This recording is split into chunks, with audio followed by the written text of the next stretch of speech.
Washington. U.S. President Donald Trump has blocked the release of hundreds of records on the assassination of President John F. Kennedy, bending to CIA and FBI appeals, while the National Archives came out Thursday night with a hefty cache of others.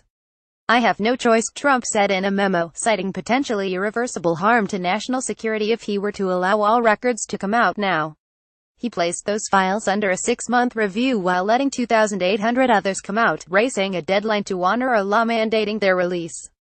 The documents approved for release and made public late Thursday capture the frantic days after the November 22, 1963, assassination, during which federal agents madly chased after tips, however thin, juggled rumors and sifted through leads worldwide. They include cables, notes and reports stamped secret that reveal the suspicions of the era around Cubans and communists. They cast a wide net over varied activities of the Kennedy administration, such as its covert efforts to upend Fidel Castro's government in Cuba. For historians, it's a chance to answer lingering questions, put some unfounded conspiracy theories to rest, perhaps give life to other theories. Despite having months to prepare for disclosures that have been set on the calendar for 25 years, Trump's decision came down to a last-minute debate with intelligence agencies, a tussle the president then prolonged by calling for still more review. The delay sparked a round of finger-pointing among agencies and complaints that Trump should have released all records. Roger Stone, a sometime Trump advisor who wrote a book about his theories on the assassination, urged Trump to review personally any material that government agencies still want to withhold. Trump should at least spot-check any extensive redactions to make sure agencies are not dabbling in acts of criminal insubordination, Stone said in a statement. As for the unreleased documents, Trump will impress upon federal agencies that only in the rarest cases should JFK files stay secret after the 6-month review, officials said. In the meantime, experts will be poring through a mountain of minutiae and countless loose threads in search of significant revelations. In the chaotic aftermath of the assassination, followed 2 days later by the murder of the shooter, Lee Harvey Oswald, while in police custody, FBI Director J. Edgar Hoover vented his frustration in a formerly secret report found in the files. It opened, "There is nothing further on the Oswald case except that he is dead."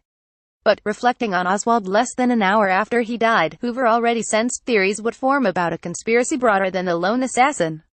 "The thing I am concerned about, and so is Deputy Attorney General Mr. Katzenbach, is having something issued so we can convince the public that Oswald is the real assassin," he said. He also reported last night, "We received a call from our Dallas office from a man talking in a calm voice and saying he was a member of a committee organized to kill Oswald." Hoover said he relayed that warning to Dallas police and was assured Oswald would be sufficiently protected. Oswald was shot dead the next day by Jack Ruby.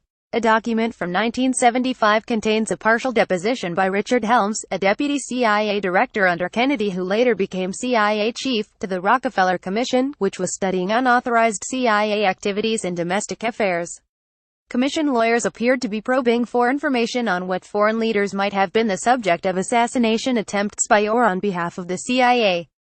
A lawyer asks Helms, "Is there any information involved with the assassination of President Kennedy which in any way shows that Lee Harvey Oswald was in some way a CIA agent or agent?" Here the document ends, short of his answer. Among the files is a more than 400-page document that appeared to describe people being monitored as potential threats to Kennedy and his successor, Lyndon B. Johnson. Officials described one such person this way: subject participated in pickets against JFK in 1961. Allegedly trained in guerrilla tactics, sabotage. Considered very dangerous by those who know him. Has visited USA Cuba. Considered armed and dangerous. Some suspicions missed the mark badly. One document describes a person who sent a letter to Johnson in December 1963 stating, "You're doomed." The document says interviewed 12,364 friendly. Said letter was a joke. Not dangerous. Attending 5th grade. The collection also discloses a September 14, 1962, meeting of a group of Kennedy's senior aides, including Brother Robert, the Attorney General, as they discussed a range of options against Castro's communist government. The meeting was told the CIA would look into the possibility of sabotaging airplane parts that were to be shipped to Cuba from Canada. McGeorge Bundy, JFK's national security advisor, cautioned that sensitive ideas like sabotage would have to be considered in more detail on a case-by-case basis. Much of Thursday passed with nothing from the White House or National Archives except silence, leaving unclear how the government would comply with a law requiring the records to come out by the end of the day unless Trump was persuaded by intelligence agencies to hold some back. White House officials said the FBI and CIA made the most requests within the government to withhold some information. Trump ordered agencies that have proposed withholding material related to the assassination to report to the archivist by next March 12 on which specific information meets the standard for continued secrecy.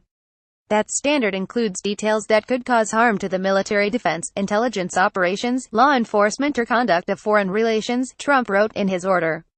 The archivist will have 2 weeks to tell Trump whether those recommendations validate keeping the withheld information a secret after April 26.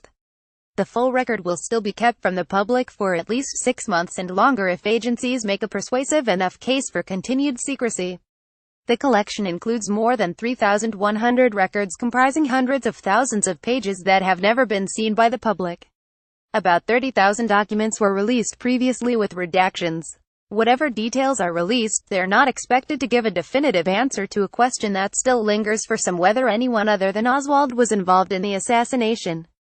The Warren Commission in 1964 concluded that Oswald had been the lone gunman, and another congressional probe in 1979 found no evidence to support the theory that the CIA had been involved. But other interpretations, some more creative than others, have persisted. http://interactives.app.org Geek documents